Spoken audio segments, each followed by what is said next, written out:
Vous nous suivez de partout dans la province du Congo central et particulièrement à Matadi. Nous vous souhaitons une très bonne condition d'écoute de cette émission.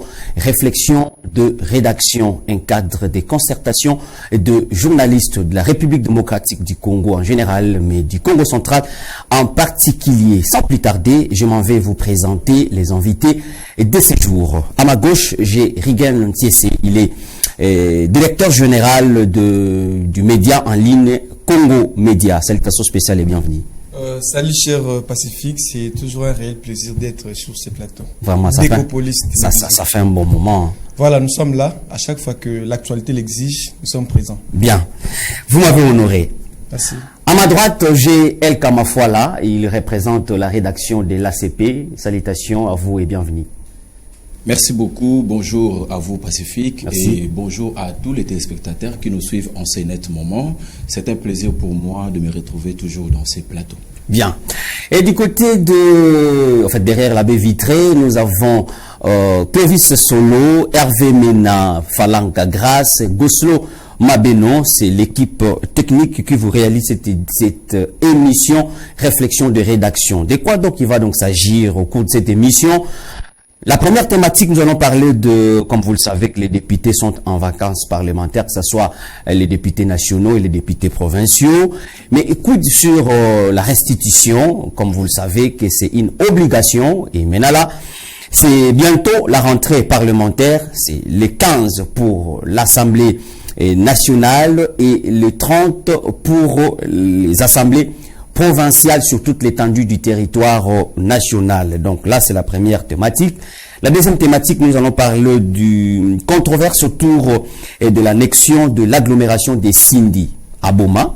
Et la troisième thématique, nous allons parler de la suspension des services d'urgence de l'hôpital HJ à Kinshasa, mais aussi Diamant sans terre. Vous avez suivi sans terre, voulais-je dire, voilà. Vous avez donc suivi la décision du secrétariat à la santé au niveau national. Je commence par vous, Rigen Ntiese. Vacances parlementaires. Quid sur la restitution? Cher Pacifique, en tout cas, une fois de plus, merci pour l'attention accordée. Et ça fait toujours un réel plaisir que Congo Média, qui est un média en ligne, soit représenté à ce genre d'émissions. D'entrée de jeu, ce que je pourrais dire par rapport à la restitution parlementaire, c'est vrai que les députés sont en vacances parlementaires, ils ont les droits et les devoirs envers la population. C'est-à-dire que nous qui les avons élus, nous qui les avons mandatés au niveau de l'Assemblée, que ce soit l'Assemblée provinciale, nationale ou au niveau du Sénat, ils ont quand même ce devoir-là de venir vers la population pour une restitution parlementaire.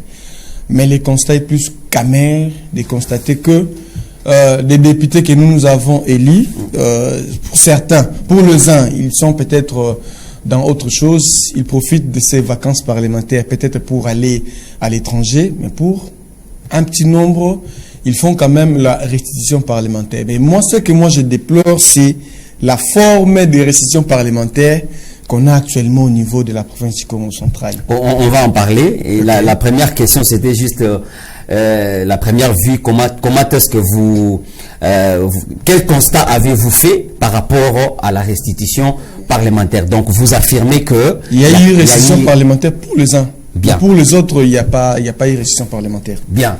El Kamafuala, quel constat avez-vous fait sur le terrain? Merci beaucoup pour la question, Pacifique. Ce qui est sûr, il est vrai que jusqu'à ce jour, aucun député national ou provincial de la ville de Matadi, avant de toucher le Congo central, aucun député national ou provincial de la ville de Matadi n'a encore fait officiellement une activité liée à la restitution parlementaire. Donc vous contredisez Rigen Ntiese. Non, lui, il a parlé en termes je ne le contredis pas, il a parlé en termes général. Mais parce qu'il a affirmé. Il a parlé dans le cadre général. Et dans la province du Congo central, c'est vrai, là je le rejoins. À Boma, par exemple, ou par-ci, par-là, il y a déjà quelques-uns qui ont commencé à faire leur restitution parlementaire.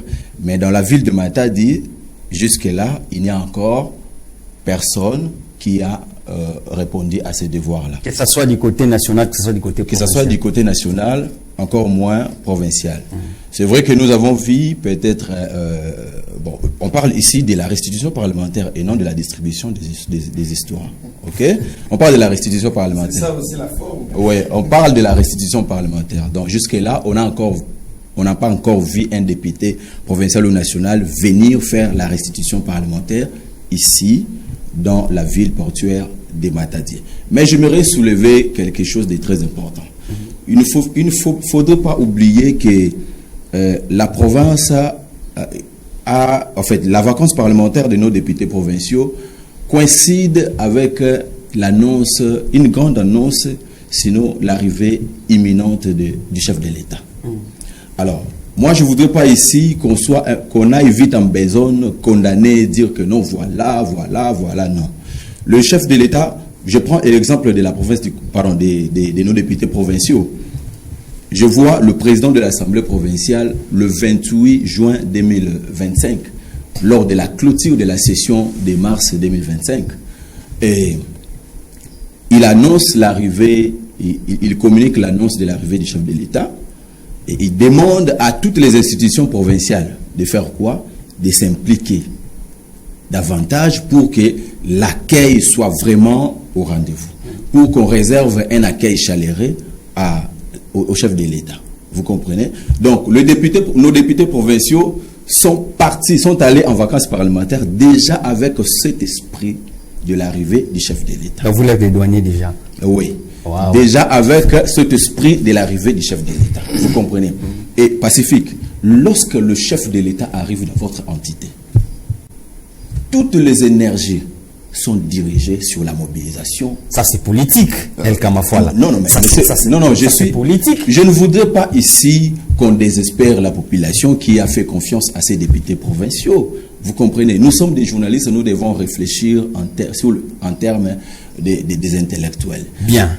Ouais, j'arrive. Ouais. Donc, à l'ère actuelle, ouais. Et vous avez vu que l'annonce de l'arrivée du chef de l'État déjà sur le plan, l'annonce n'a pas été faite, ou la date n'a pas été communiquée officiellement.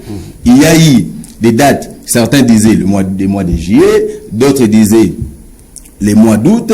Le mois d'août est passé, on nous a encore parlé du début septembre, mais jusque-là, le chef de l'État n'est pas encore arrivé. Donc le député selon moi, vous savez, j'étais en train de dire, lorsque le chef de l'État arrive dans votre entité, toutes les énergies sont focalisées. Il faut bafouer la population. Non, je ne parle pas de la population. Il ne faut pas faire la restitution parlementaire. Non, je ne parle pas de ça, s'il vous plaît. Ne me faites pas dire des choses. Non, mais non, il faut éclairer. Ce sont des questions de relance pour que vous puissiez éclairer. Je suis en train de vouloir éclairer la population. À l'ère actuelle, moi je pense et je suis certain que nos députés, provinciaux comme nationaux, ont eu déjà à faire des impressions de polo, ont eu déjà à préparer des histoires par rapport à l'arrivée du chef de l'État et s'écouter. Déjà, la restitution parlementaire, s'écouter. Il faut louer la salle, il faut la sonorisation, il faut ceci, il faut cela, il faut payer la communication. Et lorsque le chef arrive, à ce moment-là, on s'y reçoit d'abord certaines choses. Bien. Pour se focaliser d'abord à la grande activité. Voilà, donc c'est le président de la République qui est plus important que la population. Non, je n'ai pas dit ça. Non, Pacifique. Pacifique. Mais je pense que si on doit aller dans cette logique-là, je pense que les députés ne remplissent pas vraiment leur mission, leur devoir, envers la population. Est-ce que pour faire une restitution, on doit d'abord attendre l'arrivée du chef de l'État? Là, c'est une question que je me pose. Voilà pourquoi j'ai dit que c'est aussi dans la forme de ces restitutions parlementaires. Comment est-ce que le député peut faire la restitution parlementaire envers ses élus au niveau de la base? Moi, je peux me poser une question. Nous sommes ici à Matadi. Si on peut faire un micro-baladeur, de poser la question, quel député as-tu vu faire la restitution parlementaire ici à Matadi? C'est vrai qu'ils peuvent faire la restitution parlementaire, mais moi je me dis, avec quelle forme? Est-ce que la restitution parlementaire, c'est de donner des kits scolaires? C'est vrai que des actes sociaux ne manquent pas, Et ce n'est pas leur mission, mais quand même, on doit quand même applaudir certains élus qui font quand même quelque chose, notamment pour donner des kits scolaires, accompagner les élèves, accompagner dans des activités caritatives. Mais est-ce que c'est réellement ça la récession parlementaire? Dites-nous peut-être que non. Voilà, durant la session de mars, voilà ce que moi j'ai initié comme action. Voilà ce que moi j'ai initié comme action. Ici, à Matadi, si je dois peut-être me permettre, on voit plus le député Rifin qu'ici, si je peux me permettre de le dire. Il est quand même avec la population, même s'il ne fait pas réellement de la récession parlementaire, mais on sent quand même cet attachement envers la population. Alors, ce qui manque pour 3 jours après la clôture de la session parlementaire, je l'ai reçu ici, dans mon émission Entretien, où il a fait la restitution parlementaire. C'est au cours d'une émission. Bon, c'est ça que je dis toujours que, est-ce que la restitution parlementaire, c'est seulement ce qu'on doit faire au niveau de la télé? Non. Il y a actuellement, avec les nouvelles technologies, il y a plusieurs canaux. On le voit avec les députés de Kinshasa, les députés des autres provinces. Peut-être que via la page Facebook ou Twitter des X députés, on peut voir quand même ces actions. Mais est-ce que la population est suffisamment... quel terme que je peux utiliser? Est-ce que la population comprend quand même la mission qui a été confiée à leurs élus? Moi, je me dis que on doit quand même revoir la forme de ces récessions parlementaires. Mais attendez, Pacifique. Vous aurez la parole. S'il vous plaît. Vous aurez la parole. Gardez votre mal en patience. Nous parlons, la première thématique, c'est quid sur la restitution. Vous le savez que les députés sont en vacances parlementaires. Mais j'aimerais juste vous rafraîchir la mémoire sur, en fait, nos députés de la ville de Matadi. Les députés que vous aviez votés. Nous avons au niveau national le docteur Nzuzi Kassa Amzi. Il y a Madame Riziki, qui a été la suppléante du docteur Gibando Ndongidi. Et en troisième position, nous avons Nzuzi Umba Persi de l'IDPS. Et au niveau provincial, nous avions Maître Arli Kouti qui a cédé son fauteuil à son premier suppléant, que jusque-là, je ne maîtrise pas encore les noms. Et il y a aussi... Pardon? Rifek Isilou, il y a Rifek Isilou, Victor Paka, et pour qui encore? C'est fini? On doit avoir 4 lits. Et Djuf Manianga. Et Djuf Manianga, voilà. Djuf Manianga, d'ailleurs, a fait une restitution. C'était à la salle Don des Dieux aussi. À la salle Don non, des c'est Dieux. ça que moi j'ai voilà, dit. C'est par rapport à la forme. Est-ce qu'on doit faire ces restitutions dans une salle? C'est vrai, on peut le faire dans. Ça dépend de l'endroit. Mais est-ce que la salle est quand même en mesure d'accueillir tout le monde? Si la salle n'est pas en mesure d'accueillir tout le monde, quels sont les moyens que les députés a mis en place pour que, du moins que ce qu'il a dit, ce qu'il a fait comme restitution, soit quand même un écho favorable au niveau de la population. On va en parler tout à l'heure. Je disais que, cher Matadien, cher Benakongo, les députés ont 3 mois de vacances, mais ils ont 1 mois. Et pendant ces 1 mois, ils doivent habiter de façon ininterrompue avec la population, faire la restitution et ramasser les désidératas de la population pour qu'à la fin, qu'ils puissent dresser un rapport parlementaire. Voilà, c'est ce que dit le règlement intérieur. Mais avez-vous vu des députés passer, faire la restitution ou récolter vos désidératas? Là, c'est la question qu'on se pose. Alors, El Kamafwa là. Ouais, je voulais dire, aujourd'hui, nous ne sommes que les 13. Nous sommes que le 13 septembre. La vacance parlementaire va s'étend jusqu'au 30. Il faut préciser, jusqu'au 15. 14 déjà pour les députés nationaux, c'est presque déjà la fin. Non, je parle pas des députés nationaux ici, je parle des députés provinciaux, parce que la rentrée parlementaire, c'est prévu pour ces 30. Je sais que vous prenez part des députés. Moi, je parle... Non, il ne faut pas le dire. Écoutez, s'il vous plaît. Oui. Pour nos députés, je parle pour le compte de nos députés provinciaux, par exemple. Vous aimez trop les députés provinciaux? La vacance parlementaire s'étend jusqu'au 30 septembre. Aujourd'hui, nous ne sommes que le 13 septembre. Si nous disons que les députés n'ont pas fait des restitutions parlementaires, non. Ne conjuguons pas ça déjà directement dans le passé. Parce qu'ils ont encore des semaines ou 17 jours. Un mois de façon ininterrompue. Un mois de façon ininterrompue. C'est-à-dire, à l'écart de ces temps-là, je pense qu'il y a beaucoup de choses qui peuvent être faites. Ok.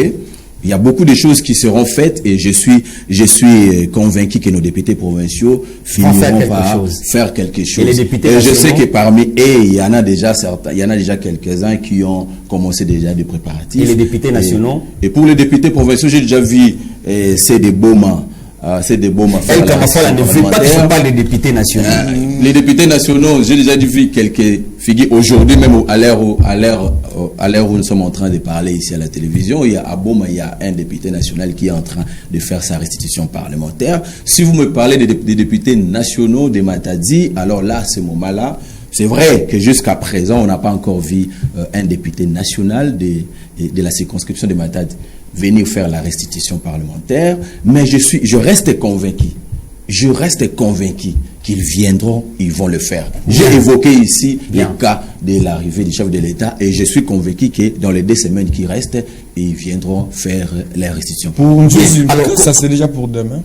Ah ok. Voilà. Pour une chose, ça c'est demain. Ok. Alors comment ça doit se faire, Rigen Sese?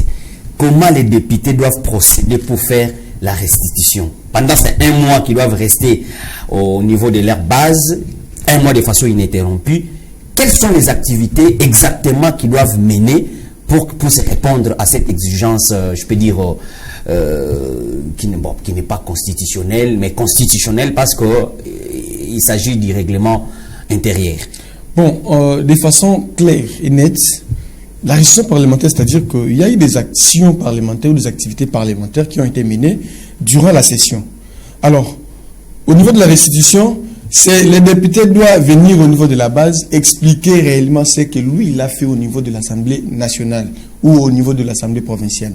Mais également prendre de la base les différents desiderata de la population et les ramener au niveau du Parlement. C'est que moi, je dirais, je prends l'exemple de député de Boma. Ça tombe bien parce qu'il y a eu affrontement, il y a eu émettes à la fin du mois d'août. Et il y a eu une mission de caucus de députés, où dans cette mission, il y a eu même les 2 députés, les deux élus de la ville de Boma, qui ont profité de venir. Mais au moins quand même pour le député de Boma, on sent quand même qu'ils sont au-dessus avec la population. Il y a quand même des initiatives, notamment sur, je crois, il y a la situation sécuritaire, la situation du courant électrique au niveau de Boma. Ils sont quand même en permanence avec la population. Je prends l'exemple de Madame Nefertiti Ngoudiaza qui est sénatrice, mais également, elle fait quand même des restitutions parlementaires du côté de l'Ouoz. Je prends pour le cas de... C'est toujours dans des salles? Non, pour Nefertiti Ngoudiaza, je ne suis pas là pour le défendre, mais quand même, elle a eu à sillonner. Moi, j'ai eu à faire des papiers sur ça. Avant l'inauguration du mausolée de Néné Mwandatsemi, la dame a sillonné plus de 7 villages au niveau de l'Ouoz. C'est quand même un acte à encourager. Mais également, je vois, il y a le député national Robert Nyondo qui vient de faire également une tournée, une itinérance, je crois, d'1 semaine au niveau des mois, là où il a visité certains coins. Ce sont quand même des initiatives à encourager. Mais aussi, ils ont profité de leur arrivée ou de leur itinérance au niveau de leur circonscription respective pour essayer un peu de donner certains kits et autres. Alors, la population doit quand même savoir qu'est-ce que mon élu fait au niveau du Parlement. C'est quand même important. L'un député n'est pas là pour peut-être construire des routes. S'ils le font, c'est pour des actions peut-être caritatives. Voilà pourquoi ils le font derrière des fondations. Ce n'est pas au nom du député, mais au nom de la fondation. Là, peut-être, ce sont des actions louables. Mais ce que nous voulons, moi, en tant que je sais que je veux des élus, que ce soit des Matadi, que ce soit des Songololo, de descendre au niveau de la base. Même si ils n'ont pas le temps, qu'ils nous ramènent même de leurs suppléants, qu'ils comprennent au moins les réalités sur terrain. Ce n'est pas qu'on vous a voté, vous êtes là au niveau du Parlement, première vacances parlementaires, vous ne venez pas. Deuxième vacances parlementaires, vous ne venez pas. Et la population n'est pas deep. On comprend quand même que ces députés font quand même quelque chose. Parce que même au niveau de l'Assemblée, on doit quand même sentir que non, les députés que moi j'ai eu à voter, la personne que nous avons déléguée au niveau de... Parce que même si moi je n'ai pas voté le docteur Nzouzi Kassa, tant qu'il représente déjà la ville de Matadi, pour moi c'est mon élu. Bien. Je n'ai pas voté personne Zouzouma, mais tant qu'elle représente la ville de Matadi, c'est un élu de Matadi. Bien. je dois quand même comprendre, je dois savoir qu'est-ce qu'elle fait au niveau de l'Assemblée nationale. Merci Regan Cessé. El Kamafwala, peut-être pour boucler cette thématique, donc c'est à tort. On est en train d'incriminer les députés pour rien. Non, je ne dirais pas pour rien. Bon, ce qui est sûr, vous avez posé la question sur parce la que forme, en fait, sur la manière dont la restitution devait être faite. Ouais. C'est ça, non, la question. Ouais. Alors, moi, je pense ici, c'est d'ailleurs à plusieurs manières. Il y a certains députés qui réunissent les journalistes au travers d'un point de presse pour pouvoir communiquer aussi. C'est aussi un canal de communiquer avec la population, parce qu'au travers et par des journalistes, lorsque nous faisons nos communications, la population sont informés de ce qui se fait ou ce que nos députés ont fait durant la session et consort. Et je prends l'exemple de la session de mars pour le compte de nos députés provinciaux. J'insiste là-dessus. Il y a eu beaucoup de matières ici au niveau de la province du Congo central, notamment le vote des édits, notamment sur la protection des terres etc. Les terres coutumières. Voilà, les terres coutumières. Vous comprenez un peu, il y a beaucoup de matières et nos élus ont eu à faire vraiment un véritable travail, au moins à la session de mars. Alors, je pense que la manière de faire, moi, je ne peux pas dire à un député de faire ceci, de faire cela, mais je pense qu'ils ont l'air politique.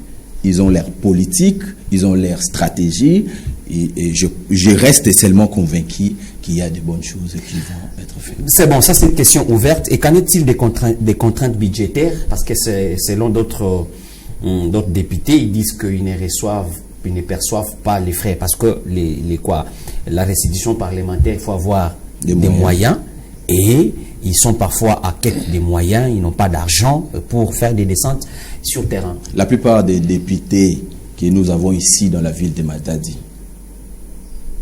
sont à leur premier mandat. La plupart des députés que nous avons dans la ville de Matadi sont à leur premier mandat pacifique.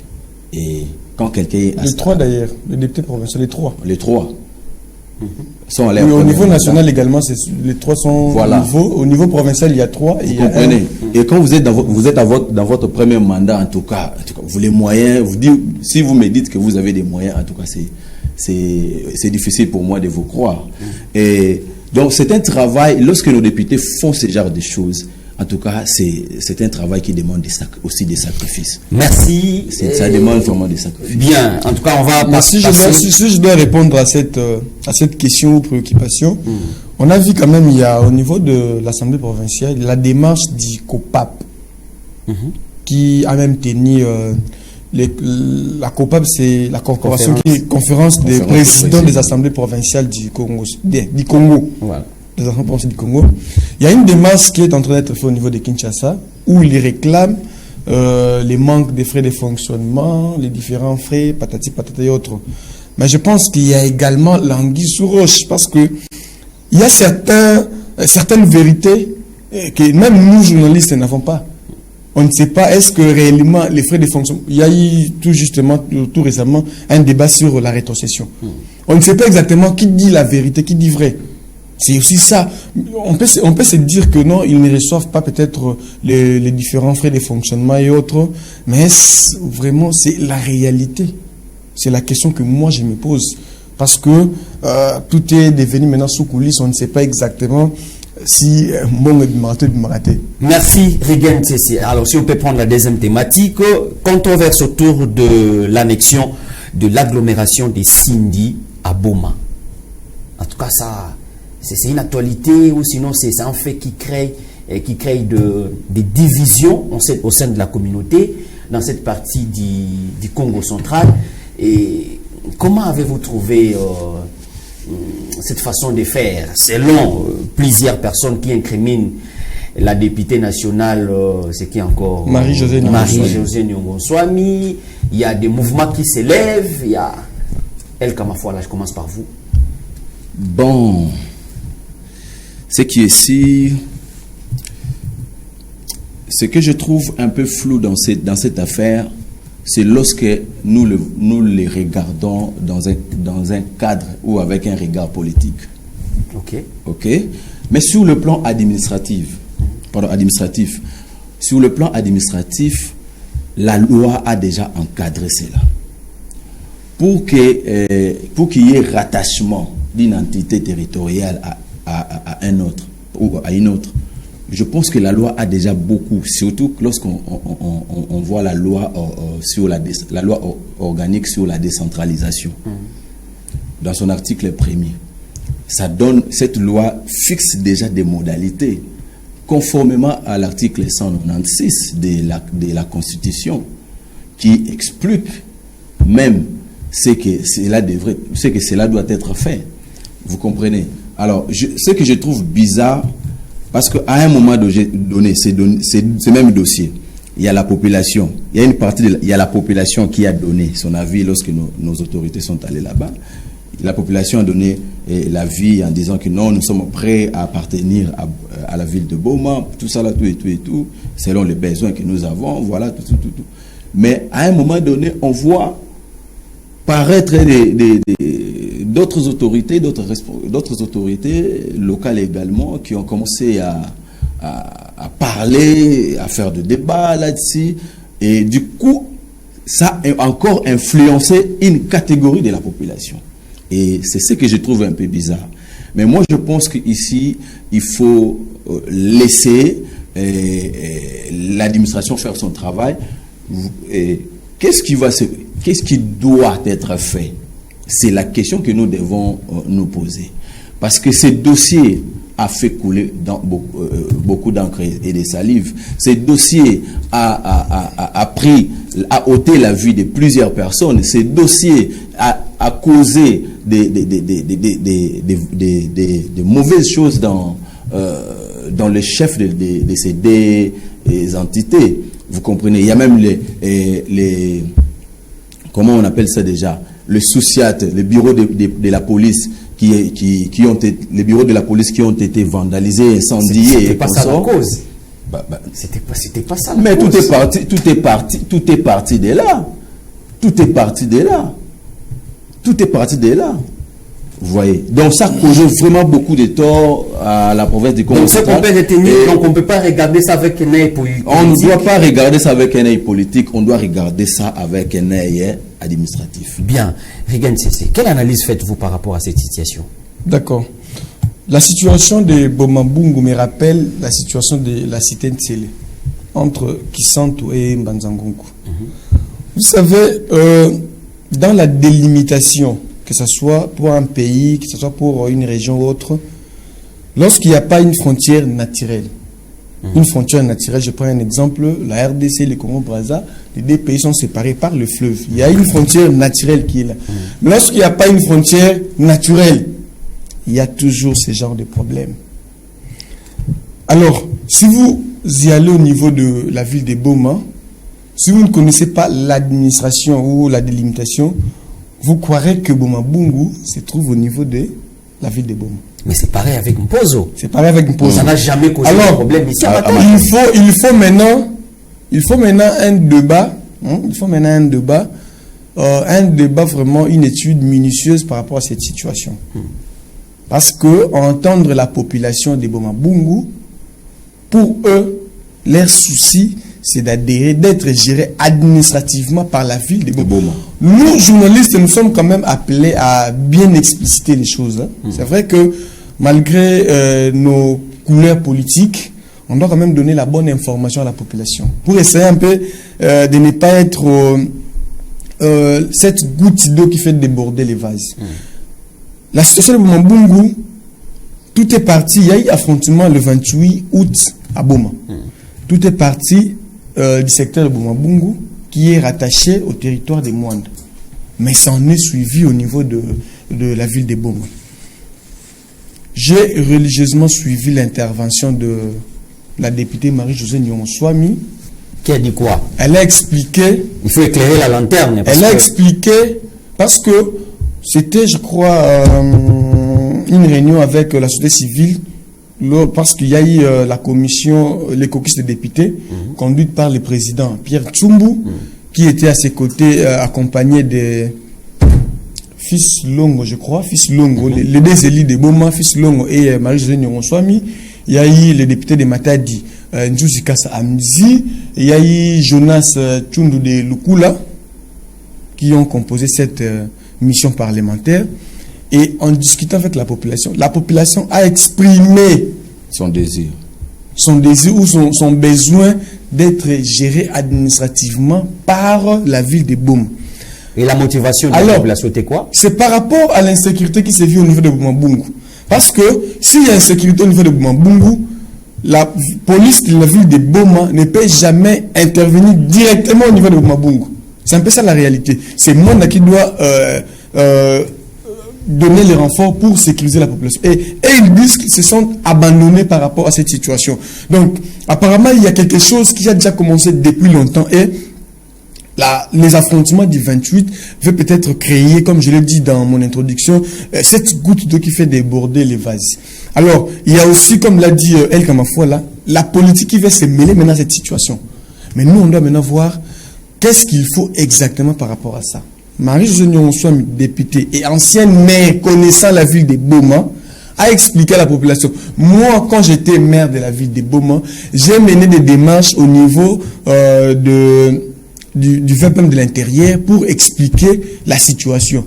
Mais voilà la réponse que le patron de la territoriale m'a donnée. Il m'a expliqué que si vous voulez que une partie, la localité, l'agglomération de Sindi, une partie de Bobambou, le secteur de Bobambou, soit rattachée administrativement pour la ville de Boma, l'initiative doit commencer à la base, c'est-à-dire au niveau de la population. La population doit exprimer son besoin, et ces besoins-là exprimés sur base d'une pétition. C'est sur base de cette pétition qu'il sera renvoyé au niveau de l'Assemblée provinciale. L'Assemblée provinciale débat avec au niveau de la plénière qui doit les présenter sous forme d'un édit et présenter au niveau du gouverneur. Le gouverneur doit promulguer cet édit. L'édit doit être transmis au VPM de l'intérieur. À son tour, doit maintenant le soumettre au niveau du conseil des ministres. Et c'est le conseil des ministres qui décide. C'est quand même un long processus qui nécessite vraiment une étude minutieuse. Mais je regrette comment est-ce que les élus de Mwanda ont récupéré cette affaire. C'est vrai qu'il y a élit national et élit provincial, mais entre eux, ils sont toujours des élits.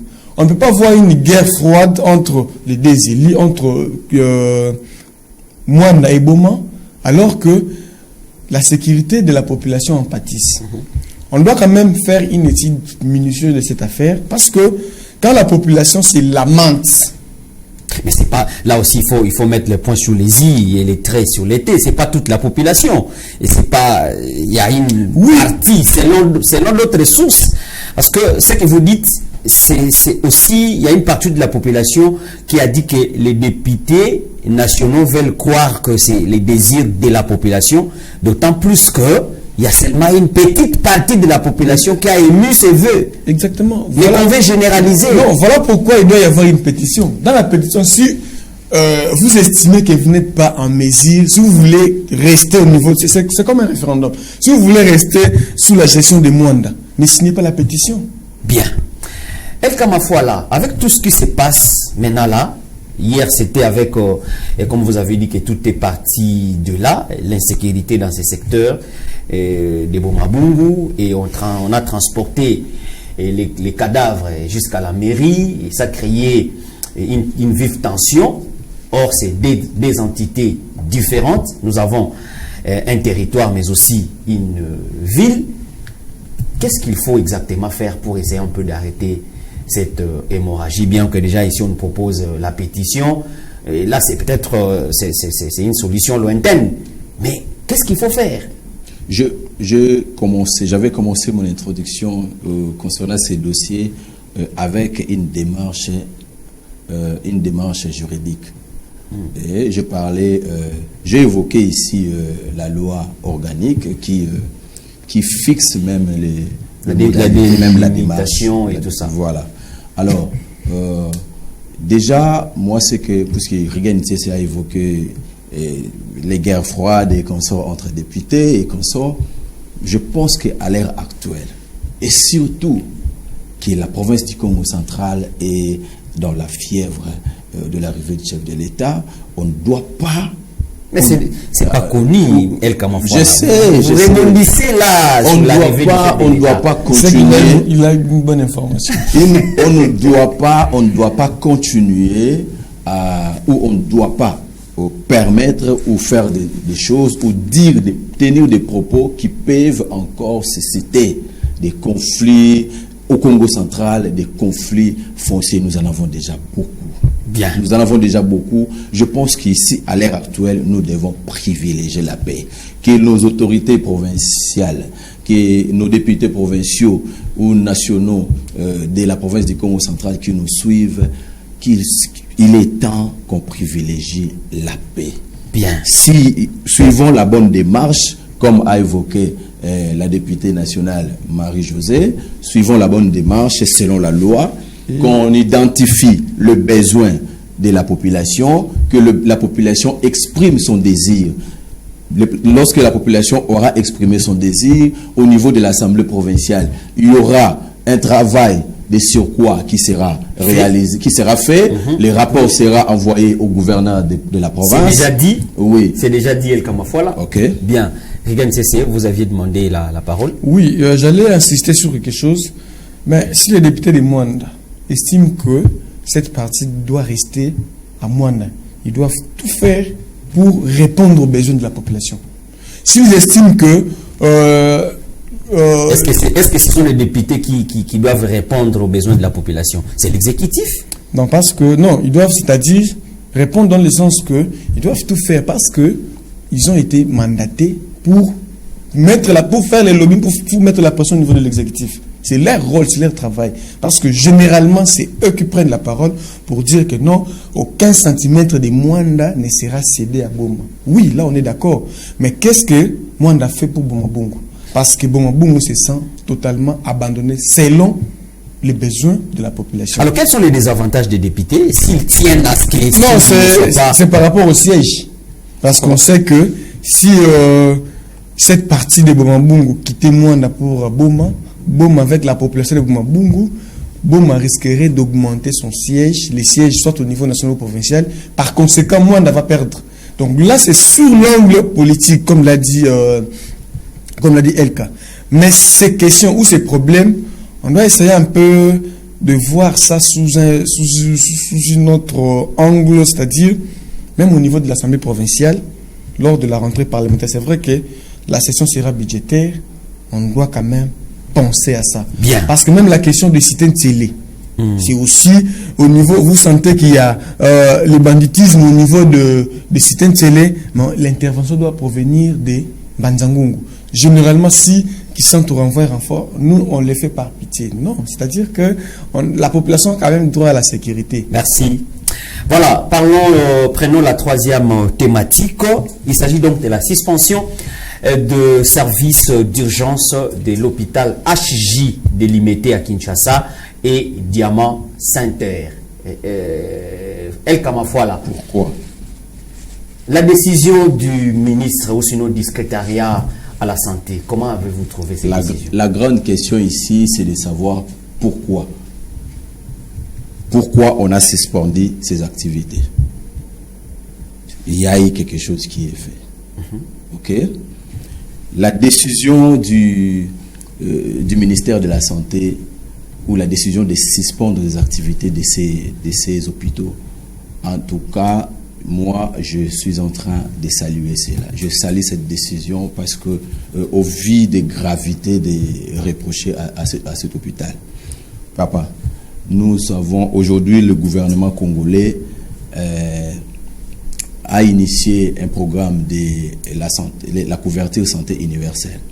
Et l'objectif de la couverture santé universelle, c'est de donner accès aux soins à toutes les couches de la population, qu'il n'y ait pas sans discrimination quelconque. Mais lorsque le gouvernement, lorsque le pays n'a pas d'infrastructure qui répond aux normes internationales, c'est compliqué. J'ai évoqué ici dans une de nos émissions, lorsque vous acceptez de venir investir ou de venir travailler dans un État quelconque, vous devez suivre et respecter les lois et les principes de cette nation. Et cet hôpital, refuser de soigner quelqu'un faute de moyens, papa, ça c'est une infraction grave. Ils sont tenus à un principe. D'abord la déontologie, l'éthique, tout ça là. Ce qu'ils ont fait, c'est en dehors, en tout cas c'est une violation à l'éthique, c'est une violation à la déontologie médicale. Et moi, je salue en tout cas la décision du gouvernement congolais et de suspendre ces activités. Bien, rien ne cesse, pas d'argent, pas de prise en charge médicale, la règle d'or dans des hôpitaux en République démocratique du Congo. C'est vraiment un regret. Souvent, cette situation, cette famille qui est à la base de cette décision, peut-être que parce que ça n'arrive pas à notre famille ou à nos familles. C'est très pénible de voir que un de ses frères, une de ses sœurs mourir dans de telles conditions par manque de soins. Et moi, je me dis que c'est un cas parmi tant d'autres. Elka a évoqué ici sur les différentes lois, les différents principes. Est-ce que ces hôpitaux ne les respectent pas?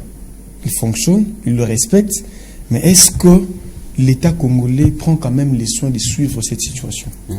C'est-à-dire qu'aujourd'hui, il y a un laisser-aller dans des hôpitaux.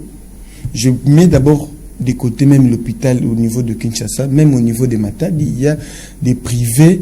Même du point de vue tarification, est-ce qu'il y a quand même une mission de contrôle qui vérifie même la tarification de ces hôpitaux-là? Mais est-ce qu'il y a une loi qui réglemente la tarification dans des hôpitaux pour qu'il y ait du suivi? Même au niveau du contrôle, il y a les secrétariats de la santé qui procèdent aux différents contrôles. Aujourd'hui, s'il n'y a pas viabilité dans votre hôpital, l'hôpital doit être fermé. Aujourd'hui, il y a des universités qui n'ont pas le droit d'enseigner la médecine parce que par manque peut-être d'une clinique viable ou des bâtiments viables. Aujourd'hui, on essaie un peu de jouer avec la santé, mais la santé n'a pas de prix. L'hôpital en question, je prends l'exemple HJ qui a été fermé. Aujourd'hui, il faut voir... Non, pas fermé. Les services des urgences, oui.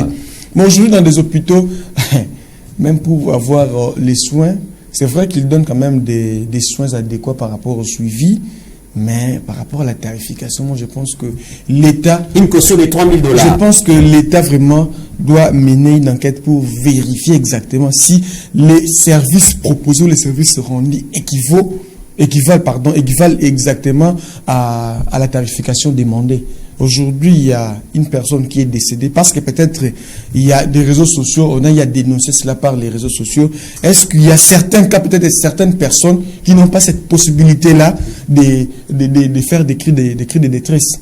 Moi, je me dis que l'État vraiment doit s'imprégner de cette situation et de voir un peu sur la gestion des hôpitaux en République démocratique du Congo. Bien. El Kamafoala, vous saluez la décision du secrétariat Je salue la décision. À la santé, mais Ado Ndombasi, qui est ancien député national, selon lui, c'est une décision de façade, c'est quelque chose qui trompe, en fait, c'est juste pour tromper la population, de tromper l'œil, voilà, c'est la phrase qu'il avait, ou sinon c'est l'expression qu'il avait utilisée, parce que lui-même, son père, est décédé dans des mêmes situations similaires. Il y a beaucoup de cas comme ça, mais en réalité, l'État congolais ne tient pas compte de ça. Donc pour lui, il n'y aura vraiment pas l'issue par rapport à ça. C'est son point de vue, je respecte son point de vue, et moi j'ai le mien. Moi je dis que le gouvernement congolais a inscrit la couverture santé universelle parmi ses priorités. Et le gouvernement ne peut pas tolérer des actes qui sapent la crédibilité de cette politique. Bien. Et si le gouvernement... Nous sommes arrivés à la fin. Je salue cette décision.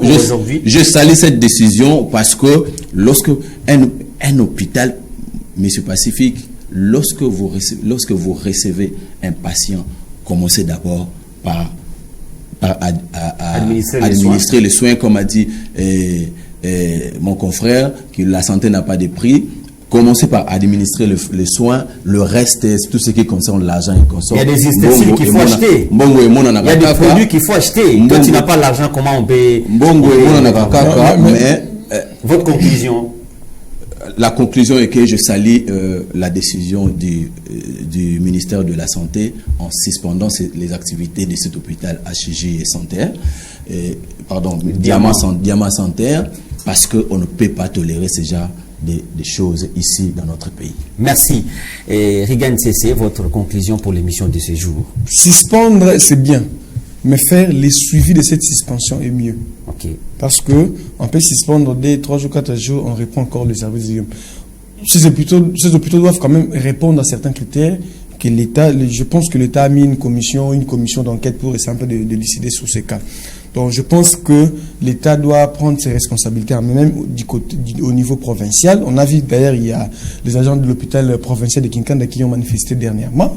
Donc l'État quand même doit sa responsabilité pour faire les suivis des différents hôpitaux, même que ce soit au Congo central, même au niveau national. Nous sommes arrivés à la fin de cette émission, messieurs et dames. Merci de votre attention soutenue. J'ai eu l'honneur de recevoir pour vous Rigan Tsetse, DG, directeur général du média en ligne Congo Média, et El Kamafouala, qui représentait l'ACP. Nous sommes arrivés à la fin de cette émission. Merci à l'équipe technique. Merci à vous, à l'intérêt que vous ne cessez de donner à cette émission Réflexion des rédactions. Au revoir.